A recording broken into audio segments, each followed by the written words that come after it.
Hello, hello, and welcome to another edition of Maximum Growth Live. I'm one of your hosts, Jay Ruane, CEO of FirmFlex, your social media marketing agency for lawyers, as well as Ruane Attorneys, your criminal defense and civil rights firm in Connecticut. With me, as always, my good buddy in the Hawaiian shirt, Seth Price. Seth is founder of Price Benowitz, your DC, Maryland, Virginia, South Carolina law firm, all up taking over that mid-Atlantic area, as well as the creator and brains behind, well, the original founder brains, not necessarily the current brains, behind SEO mastermind group, Blue Shark Digital. Seth, how's your week going this week? It's going great. I'm real excited for today's guest. I got to meet Hector on a mastermind several months ago, and in that time, both you and I in our journey have integrated a number of people from Latin America into our teams. And Hector was way ahead of the curve, and he has done a pretty amazing job scaling international talent for all sorts of things, and something that I personally have sort of been, realizing it's something that I need to be doing at some level and have had some success, but I'm really excited to speak with somebody who's been through this and hopefully get some nuggets of what are the things that make it successful long term, because it's one thing to have this work for a couple months, but if you want this part of your long term play, it's a very different question. Well, absolutely, and it's definitely one of my long-term plays. I've talked about it. We've onboarded. We had some hiccups, and it's definitely something that's been an issue. It's really sort of, it's interesting to me, and I don't want to take too long on this, but I read the Friedman book. The world is flat.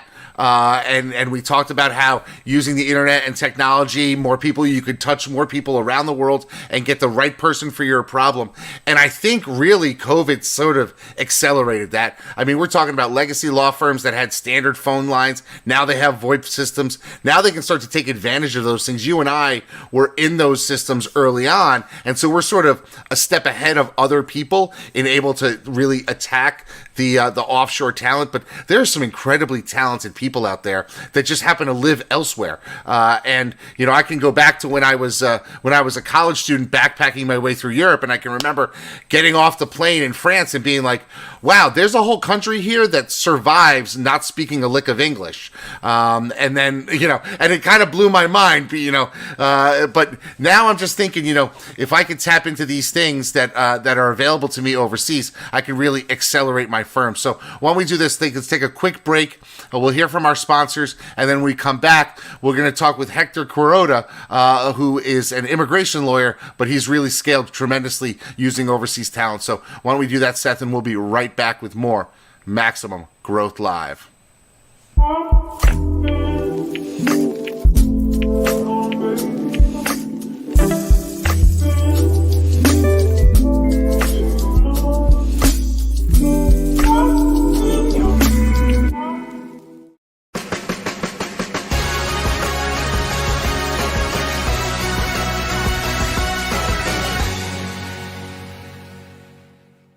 Hi, I'm Jay Ruane, one of the founders of FirmFlex and a practicing attorney for over 20 years. Anyone who knows me knows how my firm runs on the systems we create, and it has allowed us to flourish, even in tough times. I spent years and hundreds of thousands of dollars until I finally figured out a way to engage my audience and drive top-of-mind awareness with social media. And what did I do once I figured it all out? I built a system for it, and now you can put that system to work for you. You see, we took the hard part, creating the content and finding the images, and made it foolproof. Every day you will have curated social media topics to post designed to make your firm constantly remind your audience about your firm, what you do, and how you can help. And the best part? You don't even need to hire a dedicated social media person to do this for you. In fact, you don't even need to hire anyone new. We designed the system to make it easy for you to delegate to your receptionist, assistant, or paralegal and have them execute solid social media for you in just 5 minutes a day. It's like having a content writer, researcher, and graphics designer at a fraction of the price it would cost to hire in-house. Sign up today for the Social Super System and start building your brand where your clients already are, on social media. In this world today, if you want to grow your business, you want to grow your firm, you want to take on more cases and make a bigger impact, you have to have a digital blueprint. Statistically, throughout the time that we've been working with Blue Shark Digital, our law firm, the Atlanta Divorce Law Group, grew over 1,400%. They truly understand where we're headed and how we want to get there. I have a team in Blue Shark Digital that I feel like has my back.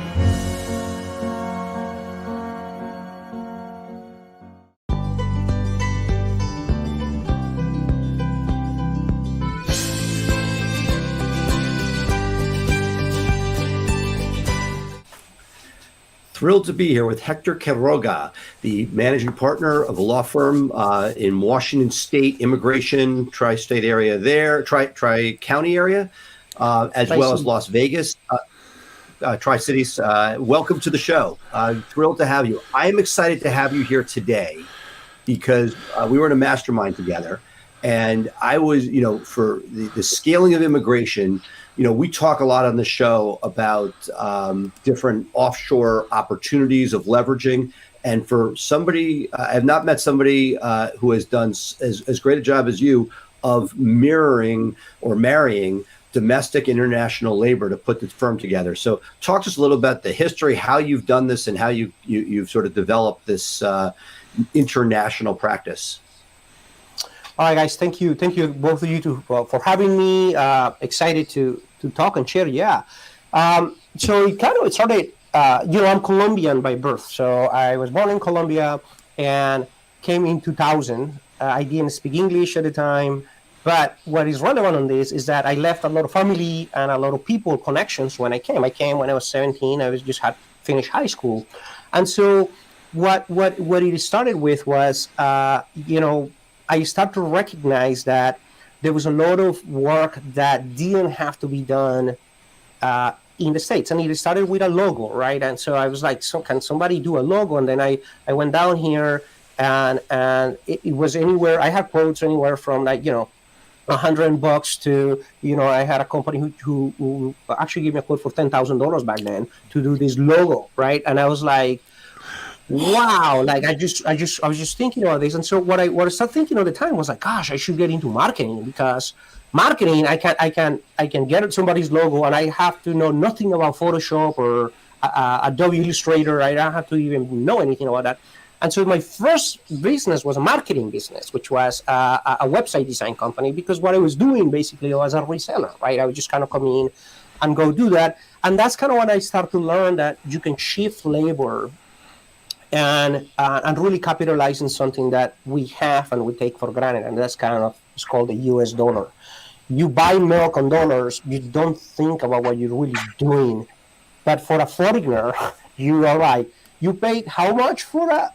But to me, it's still weird to go and learn that a haircut could be $15 or more, because I know in Colombia you can get it for like $1, right? Like you can see the disparity on pricing. And so that's kind of how this started. And after, when I went to law school, I had a virtual assistant who helped me with my briefing for my cases, right? I was like, I was kind of like, I had enough connections in law school to say, hey, I love it.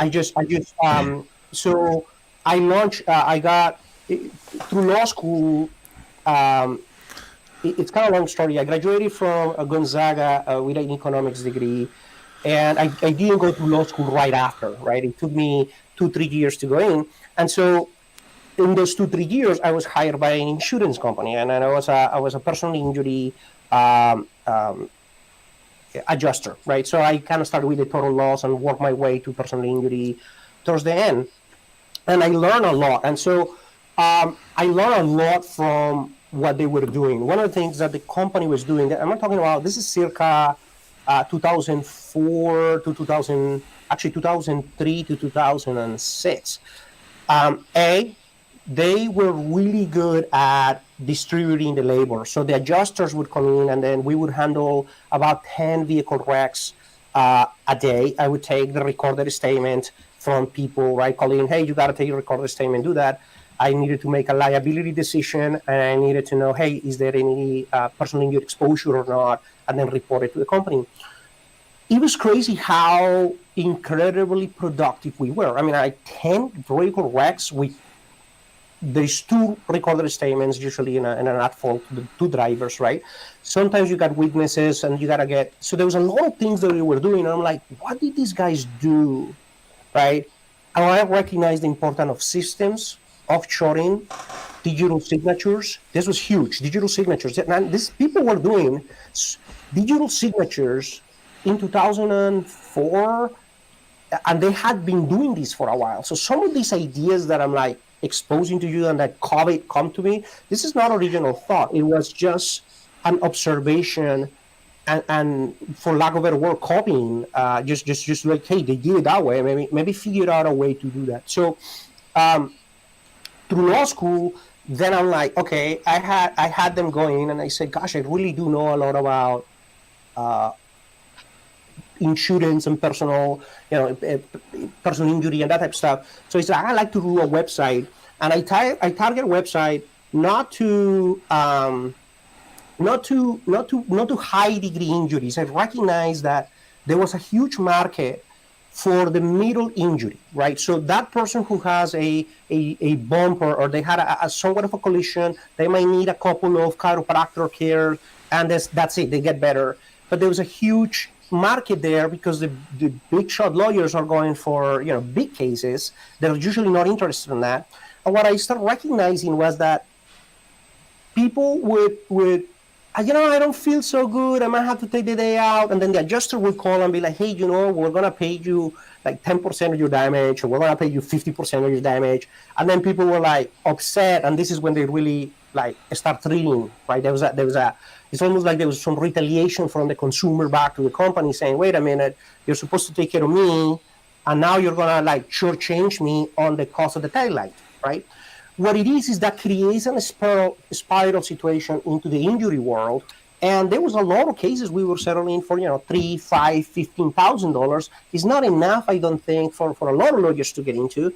But there was enough where a little, injury demand would come in, and there was a nice profit to be made. And also there were some cases that you got into it that they looked like they were really low in the beginning, like the reserves were low. But later you start discovering, wow, we got nerve damage, we got a big thing, right? So I recognize this middle band of consumers. There's the people who want the big stuff, and then there is the people who go in and they call a personal injury lawyer and say, hey, I was just rear-ended, but my tail light is broken, and that's the extent of it. And the attorneys wouldn't care for it. They would just simply go, like, I don't just do personal. I don't do property damage. It was the answer. There's got to be an injury, and I just don't want to talk to you. What happens? There was a huge miss in there, and so what I did is I took all of my tort notes, which I was recording, and I turned around and I said to my VA, I need you to put all of this into article form. I need you to help me this, and I started building this website. The website became pretty successful. And I was able to capture a lot of leads, and then I turned those leads and I was selling them back to personal injury lawyers. So, I made hundreds of thousands of dollars through law school doing this, right? I was like, this is, I would get a lead. I was selling it at about $100 a lead, and, it was a nice living, but the SEO world was getting competitive. Then I was hit with the Panda update and some of those updates, and truthfully, some of the keyword stuff was kind of like stuffy. I got a little gimmicky. I get that, but what I learned was, A, you can offshore a lot of work.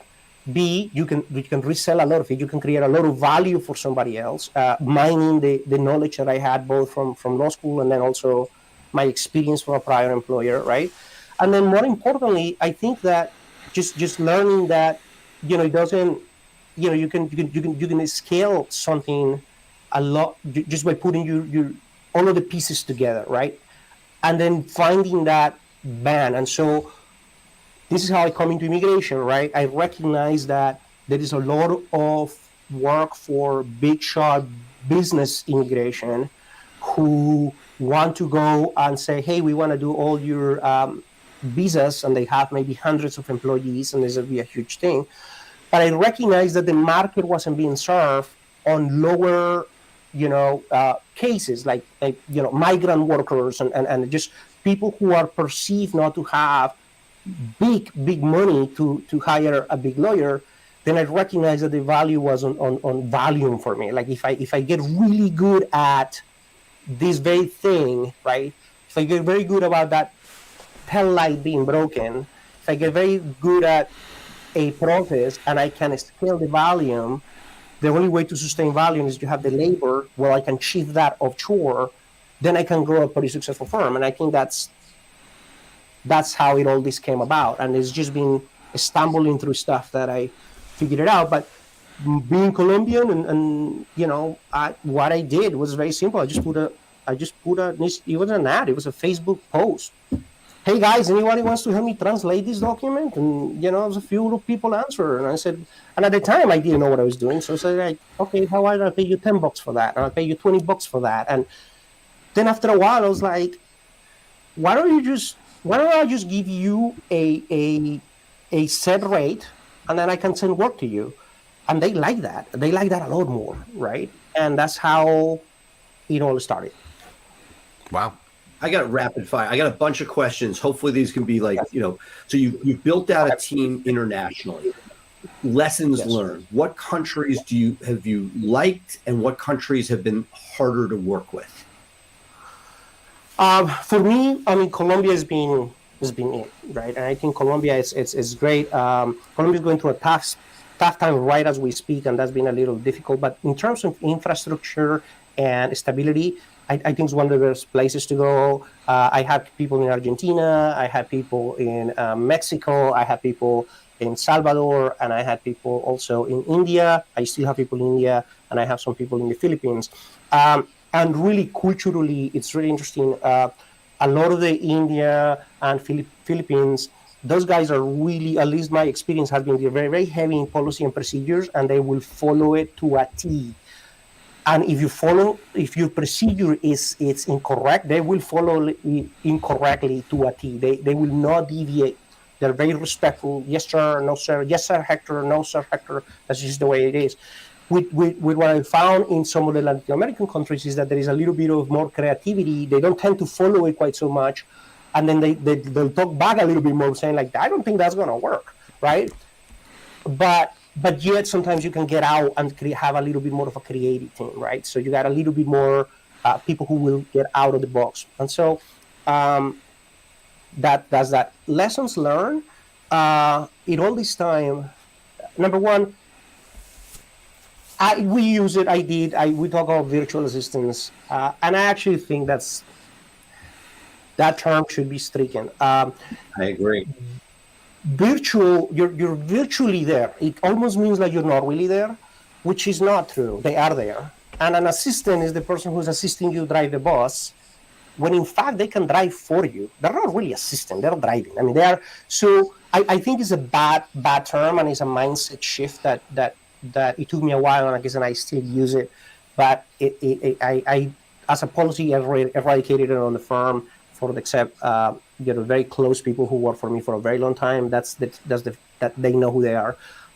But it is, and the reason why is because you gotta treat them like just an employee. It's an employee, period. They have lives, goals, aspirations. They like to get perks. They love when we send them pizza. I mean, it's just normal stuff that we would do.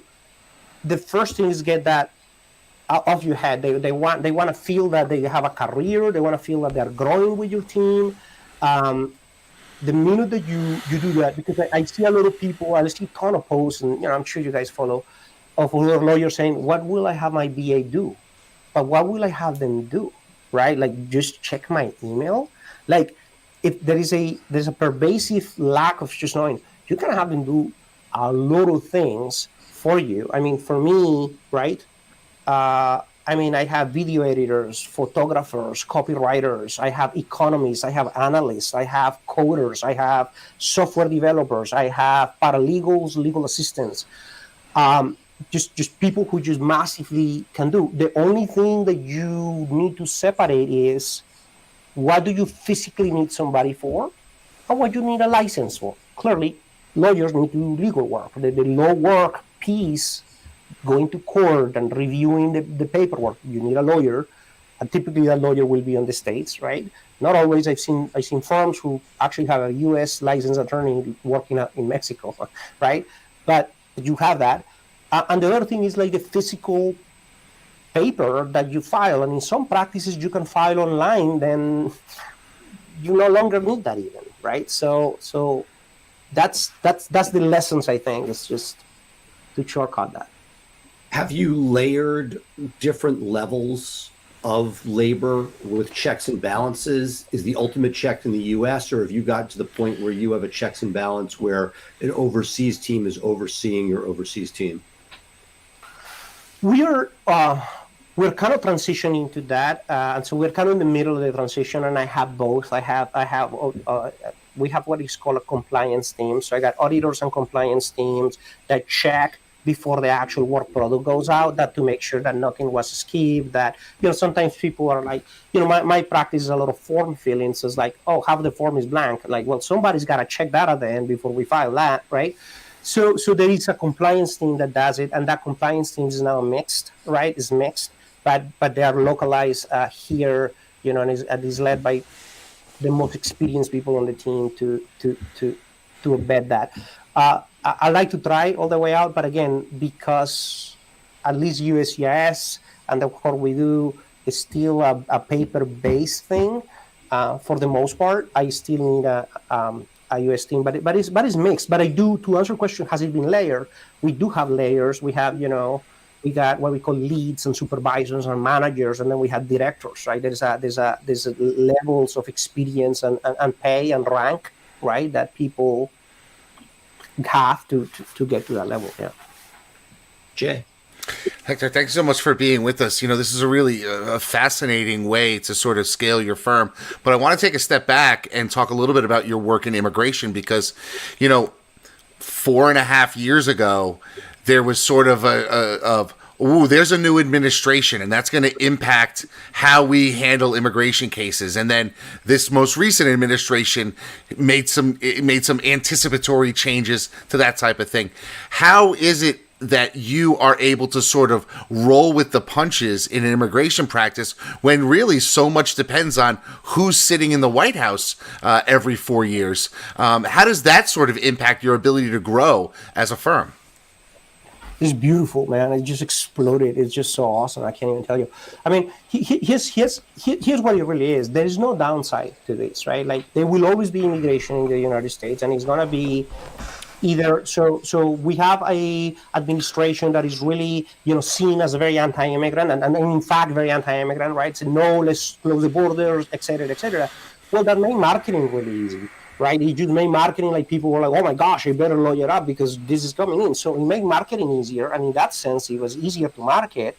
But then it also made the cases more complex, right? Because that's the other side, right? Now getting the case through is going to be harder. So marketing easier, case complex. So then we have to adjust or the way we approach cases or costs, how we're going to fight these cases. So having that pulls on the numbers is very important. And now then we have a more, let's call it permissive administration. Then what happens is marketing is maybe not as easy, right? But then the cases are going to get a little easier. So there is always a balance. And I think we get into immigration to see all the changes. The obstacle is the way, right? And I think we just got to go through that and say that, we just got to go through it. It's just the way I think everybody should look at it, right? Okay, so now here's a question I want to talk about: offshoring your assistants. In my firm, we've got 5 now. We're adding 2 more, so we're not nearly as big as you. We call them teammates because they are part of the team. They're not virtual. They are just part of our team like anybody else. As a lawyer who wants to grow their practice or grow their firm, what do you think the best teammate to bring on to handle should be? So like, if you haven't had anybody who is outside of your office and you're thinking about adding what is called a VA or a teammate or however you want to do it, right, what's the first thing a lawyer should look to bring in to allow them to really get the best kind of growth? Gosh, it's a rough question, right? Because there is different levels, right? Like we got people on finance, and we got people on, like or payables and going over that, making sure that accounts are paid. I got people like, what I mean, people going over the money piece, making sure you can report that. So that's important, right? Truthfully, if I was a solo and I was just starting, I think the very first thing you need to do is you need to work on your funds. How do you get the information into the company? I think it's probably the biggest impact first, right? I know there is a lot of ways to go to different outlets that are kind of already outsourcing and things like that, but I kind of like it do it myself because then I have control. I can train them with my policies and procedures. Now, when we're getting about 400 phone calls a day, right, between existing clients and prospective new clients. So what I have is a call center at this point. It's not a call center in the sense of you go somewhere in Colombia and you find Quiroga Law Office call center. It is in everybody's home. We're just working, and it's actually a lot more cost efficient that way than actually having a location. But I think if you don't need it, you're not handling that kind of volume, then you can start with one receptions. And this is exactly how I did it. I got, hey, why don't you just help us with the phone a little bit? And then figure out IP telephony, right? The piece of technology that can enable you to do that. And then that'll help you start going. And then from there, it wasn't too hard to go into, a legal assistant would be good. So the assistant would be maybe not the person who answers the phone, but maybe the person who's going to be, hey, let's check your address, and just a little bit more of an intake that is longer than just it. And then you get into like the paralegal work, which is the people who are more strategizing, hey, we need a declaration here, we need this. So yeah, you go that way. That's how I did it, and I don't know if it's the right way, but it's certainly the way it worked for us. No, I love it, and something Jay and I talk a lot about, which is delivering the best quality service. Part of that is time on task, right? So that if you're looking at domestic numbers versus the allowing somebody to have it, now you have to have the training in place and the checks and balances in place, but it would allow for a lot more touches per client, per case, a lot many more minutes on that you before you would. So I love it. I have my sort of final questions for you are twofold. What mistakes did you make early on that somebody who's starting this would you think should try to avoid? I think I mentioned one is like really seeing it for a long time as they are like a parallel universe that you just kind of get the stuff that are tedious or like you can't do or they seem to be, and really not recognizing they are part of a team. So they are no different than somebody. They're not assistants, they're team members, as Jay mentioned. That is that.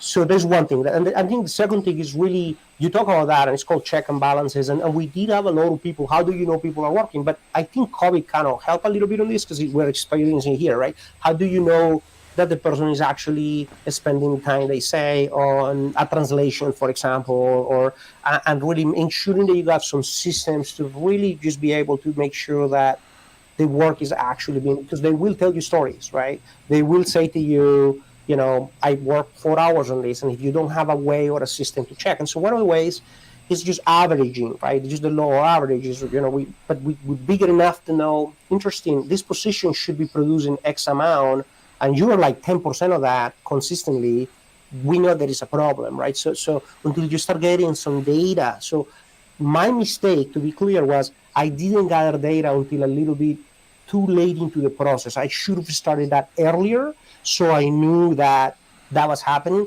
Now we have a pretty good system, and we can sniff things out. And even then, we still see things that are like, this isn't it. So because the cost is going up, right? It used to be that, but the cost, because we're talking about this because lawyers are doing it. So everybody's going, let's go to Latin America, go to Colombia. So the cost is going up to the point that you really do have to watch it. It's not a free-for-all. Now you got this very inexpensive thing. It's less expensive, but not quite that inexpensive. One of that you bring up.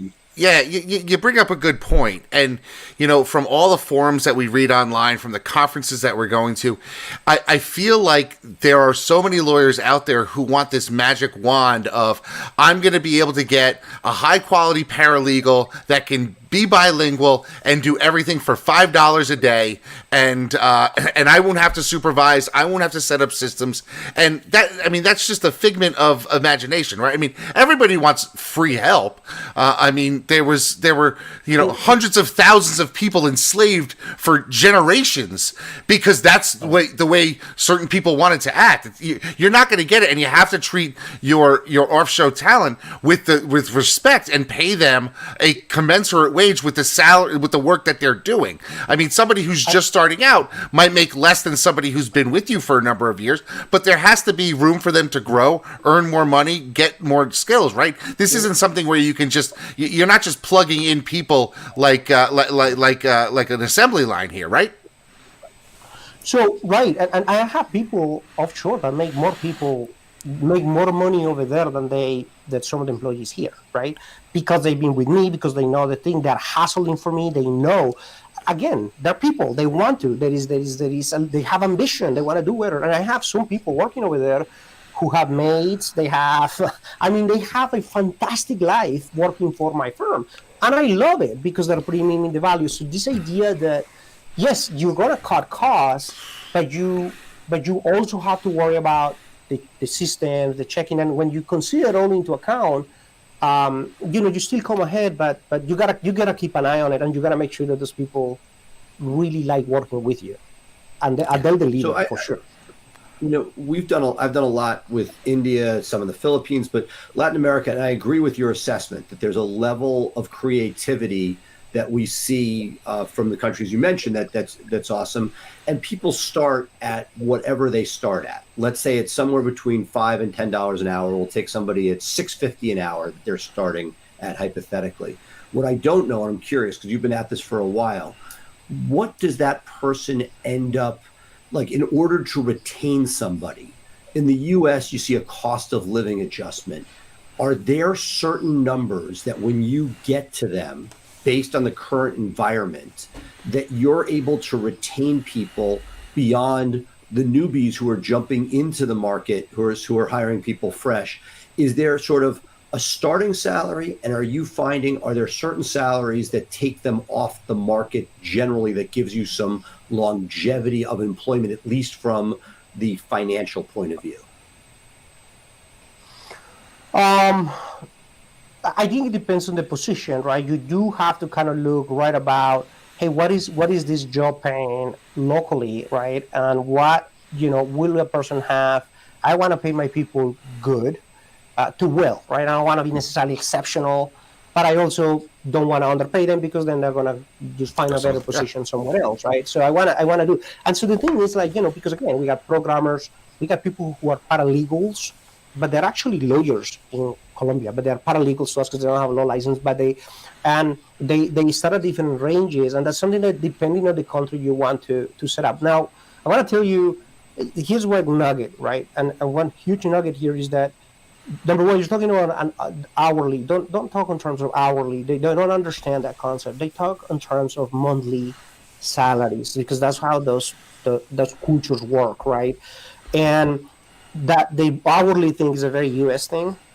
So if you got a salary that is anywhere from $500 to say $1,500 or even $1,600, depending on the country, that may be very good, right? Depending on what level of skill they go to college or not, and they can come in. And sometimes you just need somebody who can help you through an Excel sheet, and you don't need a college graduate to do that, right?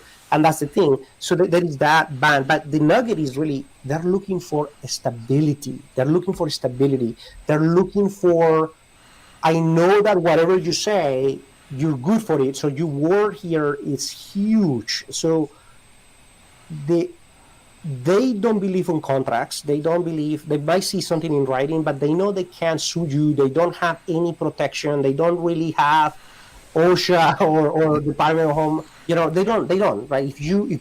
So your word here is more important than ever, right? And to say, I want to pay you in this day of the month, and you are good for your word, you pay them. Whether they do the work, whether there is dispute, look, the money is what it is because I told you.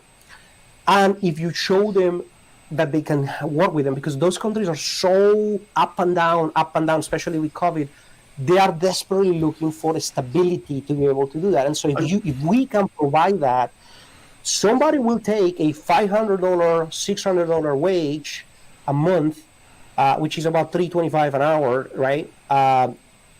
More than they might take a 600 and 800 if they don't know that they won't be here for 60 days, right? So, agreed, and we've seen that. What do you see long-term attrition like? Are you able, if you do what you're saying, where you continue, you get, you're stable, you show, increase, you show a career. Do you see much breakage, or do people stay with you generally?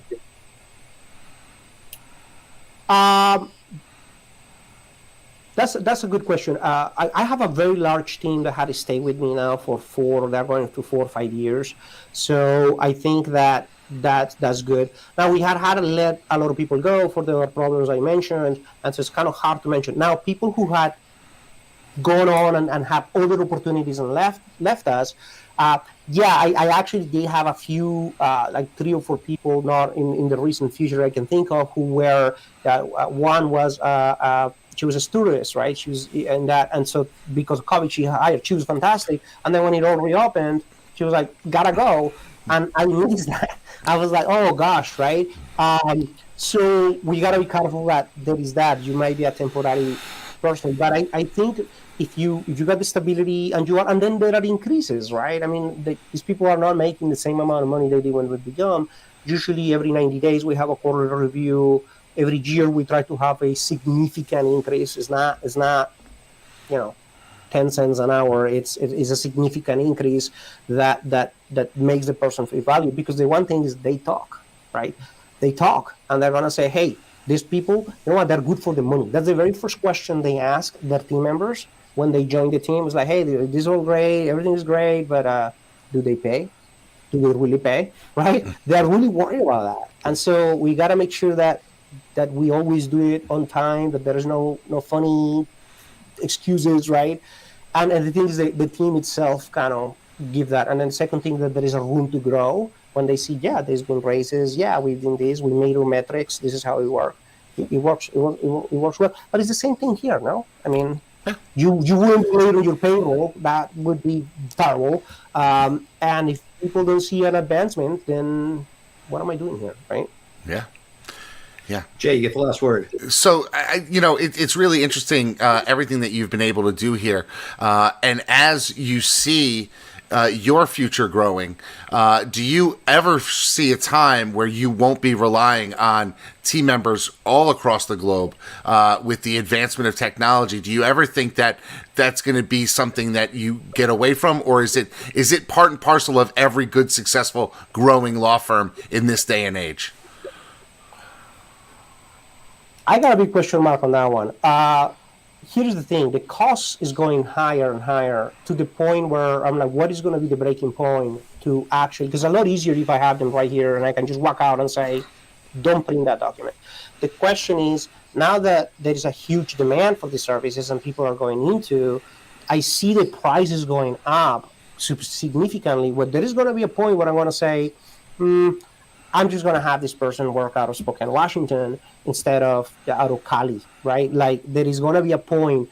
Now, when will that point hit? I don't know, but it'll take a while. So. I have a question about that. Now you bring that up, we just talked a little while ago about how this administration is more accepting of immigrants. Do you see a time when these men and women that are in Colombia, in Mexico, in India, that type of thing, have the opportunity to come to the United States and now have a resume having worked for 1 or 2 other law firms and make themselves really valuable by not only having the experience but being able to be now local? Do you think that that's going to be something that these people that are working for American companies in their country are going to see the opportunities to immigrate and maybe give us more talent here? Do you think that's a possibility? Yeah, I think so. I think even without the immigration piece, just the fact to say, hey, I work for this law firm and that you can verify employment is huge to them, even from just the bilingual piece. Just the fact that it really is like a stamp of, no, I really do speak English, right? Like to them, that's huge. Yeah. Absolutely. All right. Well, thank you so much for being with us. This is really just fantastic. And I think, our whole audience is really focused on how they can grow their firm. And over the last year, we've seen tremendous growth in the area of overseas talent that you can really sort of explode the growth of your firm by tapping into people that are outside the walls of the United States. And I want to thank you for spending some time with us today, Hector. It's been really illuminating. So what we're going to do now, folks, is we're going to take a quick break, and we'll be back to wrap up with more Maximum Growth Live.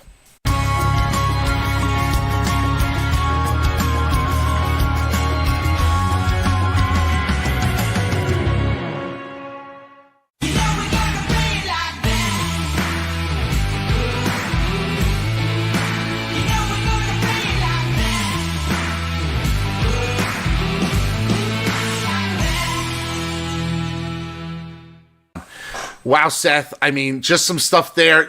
We go back to our interview with Brett Tremblay talking about how India and the Philippines have one mindset. Latin America has a lot more nuance. And I've learned that myself over the last couple of weeks, talking to some of my intake people that have now been fully trained from Latin America, who are able to sort of bob and weave with some complicated intakes that, maybe somebody else who was following a script, asking question after question, and not really thinking about the answers would have been able to do. What were your takeaways? Look, it reinforced certain ideas, which is where to find different types of talent for different types of skills. The thing that I'm focused on is I'm seeing great early success. And just like we talk about Jay incubating ideas, now I don't want to be the person who says, hey, this is the panacea, because it's a long game. And right now the grass is always greener, or the devil you know versus the devil you don't know. Right now, over recent memory, there have been some issues with personalities clashing in the workplace. We lost some of that during COVID, but we also have had a number of people where I would love to be in a position where what I'm offering is a home run and not a starter job. And one of the things about my intake that we've talked about over time is that I've generally been able to get bright, innovative people who are sort of on a track between college and law school. And that's been awesome. But it takes a toll, because we're always recruiting, and that you're always, having that turnover, and on top of the different idiosyncrasies in a particularly hot job market. So Hector mentioned, we don't know how long that curve will be there, but if we're able to keep and retain talent for a longer period of time, will that be a competitive advantage? There's certainly a lot of obstacles as far as culture, as far as communications, etc. But I'm cautiously optimistic. My bet, and the thing that I've struggled with, is particularly in my market, is keeping and retaining talent over time in administrative roles can be very challenging. We had Andrew from Jacoby & Myers, Andrew Finkelstein, and he's in his specialty is Newburgh, New York. He's the king of Newburgh, New York. You have Keith Givens, we've had on, right? Who's down in Dothan, Alabama. These are places where you can keep and retain talent. DC, it's a transient town to begin with. There's so many opportunities. It's so hard to keep and retain great talent at reasonable prices. Even transportation, just getting into and out of work. I lose people when somebody gets married, moves to the other side of the city, crazy stuff like that. So cautiously optimistic that we're onto something here, Jay. It's interesting, and I'll bring this up. My buddy Tim, who lives out in L.A., grew up in the Bronx, city boy, and I can remember going to visit him now like 12 years ago when he first moved out there. And one of the things he remarked about was the help at fast food joints in L.A. was phenomenal. He was like, because what they're getting is a systemized talent who can handle a register. They were getting these people from Iowa and Kansas who were moving to LA to be a star. So they were okay with taking a gig at McDonald's for the first 6 months, thinking, I'm going to be a movie star soon. So this is just a stepping stone. So he was like, they know what they're doing. They're attentive. They're responsive. He's like, they just have a ton of turnover in those jobs. So you never expect the people to stay. stay. And that's part of what we were seeing, is that we would get people in that DC to New York, DC to New York corridor, who would come for a year and then bounce to, first year of law school, grad school, something else. But imagine if you could keep your intake people for, instead of 18 months, 3 years. Just the ability to then focus on other things is going to be phenomenal. So I'm really excited about this. I thought I was going to add 2 overseas team members at the end of last year. We are up to 5. We have our 6th starting on today. Actually, started this morning. Actually, with training, and we're going to be a 7-day-a-week law firm with somebody answering the phones live 7 days a week. This week. Crazy, I don't think it might be right. I'm not sure how much of it we reduce in the U.S. force. So much of what's here is reinforcing things like answering service. Spend $3,000, $4,000, $5,000 a month on overflow. Hey, if I can get this team doing this and answering with my own people, that much better. Yeah, no, and I've got 2 main paralegals. We're hiring each of them an assistant, an overseas assistant, not necessarily to because they need it desperately, but then we're thinking, well, that person can be slowly trained as an assistant, so then as we continue to grow, we've got opportunity there, and this is great because it's and the U.S. person become a senior consigliere, talking to the clients more, keeping that Nordstrom's customer service that we all aspire to. That's so freaking tough when it's so hard to tell. So keeping the people we have happy, growing domestically, but using people so that we can make sure that we support them as best we can, which is so difficult domestically. So anyway. All right. Jay, great show. Great show. I know you got to go. So what we're going to do is we're going to end it here, folks. Thanks so much for being with us. Of course, always every Thursday here live, Maximum Growth Live for us. Of course, you can always follow Seth at Blue Shark Digital, as well as his SEO Insider, which is a great show. If you want to follow me, you can tap into my group, Systemizing Your Law Firm for Growth, here on Facebook. But literally, folks, great stuff that we've done so far. But today's show was phenomenal. So I want to thank you for being with us. Remember to tune in every Thursday, and we'll see you here next week for another edition of Maximum Growth Live.